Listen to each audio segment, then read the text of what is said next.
é um exemplo assim bem superficial de ludicidade, para mostrar como tem essa natureza lúdica no Machado de Assis. Mas esse é o mais raso, assim, mas a obra como todo é lúdica. Mas veja esse trechinho aqui, olha. Que me conste, ainda ninguém relatou o seu próprio delírio. Faço eu, e a ciência amor agradecerá. Se o leitor não é dado à contemplação desses fenômenos mentais, pode saltar o capítulo, vá direto à narração. Mas, por menos curioso que seja, sempre lhe digo que é interessante saber o que se passou na minha cabeça durante uns 20, 30 minutos. Então, veja, isso é um trecho do Memórias Póstumas de Brás Cubas, e aqui o autor, aí é uma forma bem explícita em que o autor está conversando com o leitor e até montando as estratégias de leitura para ele. Olha, se você não acredita nisso, você vai direto para a narração, né? Pula o capítulo, leitor apressado. Então ele vai dando as cartas, vamos dizer assim, vai conversando, dialogando com o leitor. Mas esse, como eu disse, é um plano mais óbvio da, da ludicidade na literatura. Agora, quando você faz um poema e você fica lá preocupado em trabalhar o verso, a métrica ou a sonoridade, a disposição na página, tudo isso é lúdico, né? Tudo isso porque é uma forma que você está fazendo para seduzir o leitor.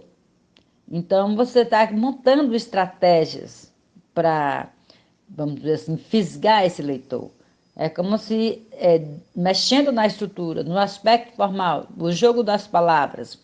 Pronto, é um jogo de palavras. Fazer poesia é jogar com as palavras. E você vai jogar com as palavras para que alguém caia nessa armadilha, não é? Para que ninguém escreve para não ser lido.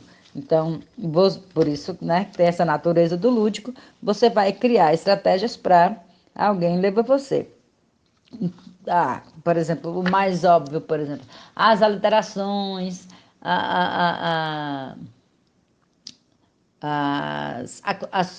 as figuras de linguagem que você utiliza, tudo são formas, estratégias para você prender um leitor, para você ler. Então, isso é ludicidade. Agora, a pergunta que faz é normalmente assim: como é que eu vou trabalhar de forma lúdica com a literatura? A pergunta não é essa que tem que se fazer. A pergunta é: como é que eu vou desenvolver mecanismos de mediação para que o leitor perceba essa ludicidade no texto?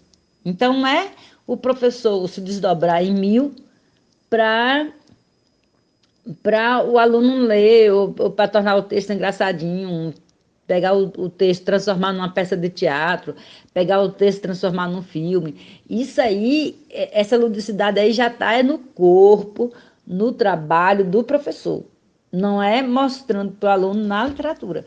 Porque trabalhar com o lúdico, não é trabalhar com o lúdico na literatura, é perceber o lúdico dentro da literatura, é ler e apontar as estratégias que o autor utiliza para aprender o leitor.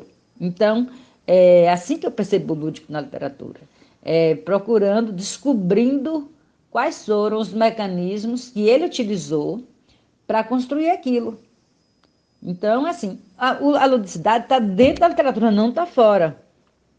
O que está fora é prática pedagógica. O que está fora é estratégias de leitura, do trabalho do professor. Então, mais o texto, a natureza dele já é lúdica. Como eu disse, qualquer texto literário vai ser lúdico.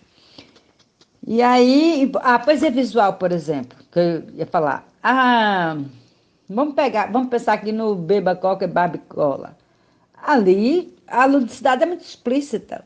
Né? Você está pegando, você está brincando com as palavras, está desconstruindo a palavra, está fazendo malabarismo com aquelas letras, essas permutação dos fonemas. Você inverte a ordem, você desconstrói aquilo ali e vai desmontando, desmontando, até você chegar a uma síntese do que significa a Coca-Cola, por exemplo.